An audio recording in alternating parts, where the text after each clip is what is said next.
Coy. Joey said it was a no-brainer for you when he offered the number 3. Can you talk a little bit about what that means? It's an honor. We were sitting in the indoor before like a walkthrough one day, and he was like, "You think about switching numbers?" And I was like, I'm up to it, because like freshman year 8 was just like the coolest number I could get. That was single digit. So I was like, "What do you think?" He's like 3. I was like, "Dude, let's do it." Like, I was excited. Yeah. Obviously, that number represents the brand. I guess could you describe how you represent the brand in your own eyes? The way I see the brand is just someone that shows up day in, day out, does the right thing when no one's watching, things like that, works their tail off.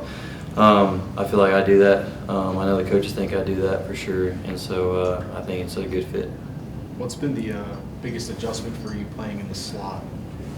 More freedom, I guess. It's awesome. Outside, especially, no matter what offense you're in, you kind of got inside, outside release, and that's about it. But slot, you can mess with anything. So I'm pretty excited because you can turn a 5-yard hitch into a touchdown any play of the game. Did you ever play slot before? In high school, I would move in and out just to get the ball, just so they couldn't like double cover me or something. But I would play a little bit of slot, but not in college. So I'm excited. What was the conversation when they decided to move you out there?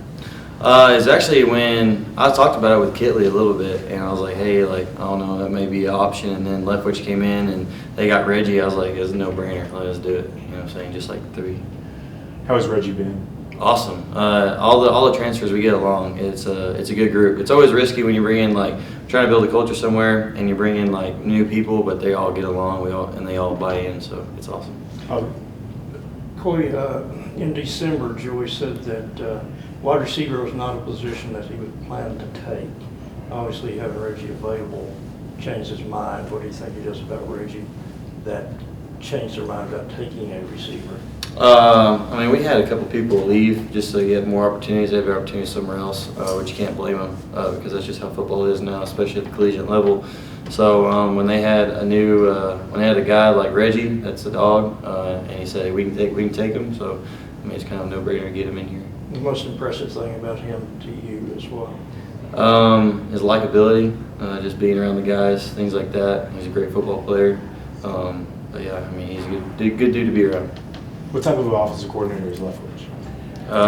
The type you want, throws the ball. So that's why I'm excited. So he's a great dude. He is a big. I know his faith is good, just like mine. He's big on faith, which I really appreciate. And then loves to throw the ball around, likes to aerate offense, spreads us out. So I'm excited for the season. With Morton out, obviously you've had experience with Hammond, but what about the other guys that are in that quarterback room? How are you blending with them? Oh, awesome. Just like I said, the transfers coming in, they're amazing. Mitch is I'm rooming with him. We just got a house together in May. He's an amazing dude. I like being around him.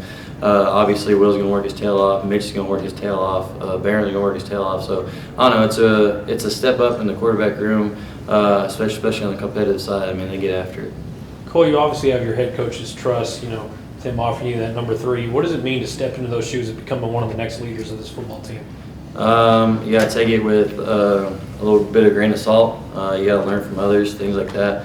Last year I still was considered a young guy, so I know I learned from the older guys and took in what was good, threw out what was out, and just kind of being a leader. And then definitely build off the other leaders in the room, just like the guys you've already seen, like J-Rod, Barron, the other 3, Bryce, kind of how they handle stuff and then follow in their footsteps. Well, you've had so many stops and starts to your career with those collarbone injuries, but now that you've kind of established yourself, and you've talked about how hard you have been on yourself in the past, where are you now in your kind of headspace?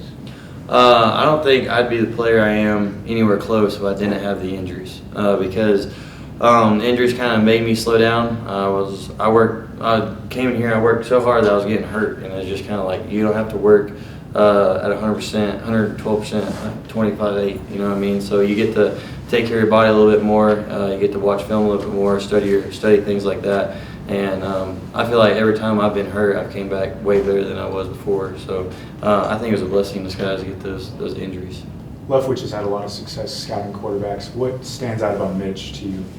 A playmaker. We call him not mini, but we call him Johnny Manziel. But he gets out of the pocket, he escapes, things like that. But he can move, just like any other quarterback that we have. He just kind of fits in more with Will and Barron. So yeah, and Barron's going to get after it.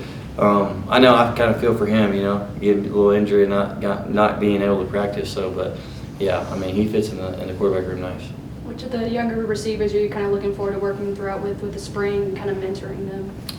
We have a couple coming along. I want to say young, but just people that haven't had an opportunity, like Price Morgan. Like he's been really putting in work. LJ Johnson, he's been kind of putting in work, kind of on the up and up. And then the young receivers like Deaver and Layton, they're learning, and it's just a learning process. So I know I've been through that. I know what I wanted to hear when I was that young, so it's kind of like easier to help them out. When I talked to Layton, he mentioned you as kind of someone you look up to and someone he talked to a lot whenever he was up here. I guess what's it like now playing with him actually? Oh, it's fun. I met him last summer. I was actually his host on his official visit, and I was like, hey, I know I gotta like host you or whatever, but me and Will were running routes at 9. It was on a Friday night. He's like, count me in. I was like, all right, let's do it. So I kind of took a liking to him early on. What is Layton's confidence level like? It's good. I tried when I was a freshman. I was always so hard on myself. Like if I didn't win one rep and I went 99% that practice, I'd be like, dang, like I just messed up my chance or whatever. I said, just kind of keep your head out of that. You got to kind of play without thinking, but know your job. So I kind of try to keep his confidence up, even though he is a freshman. But he's learning, and he's definitely going to be better because of that. I know Mitch is real big on the like the quarterback mobility stuff. Oh yeah, like yeah. The sports science part. Yeah. I know obviously you're not a quarterback, but how much of that mobility stuff is he trying to pass on to you?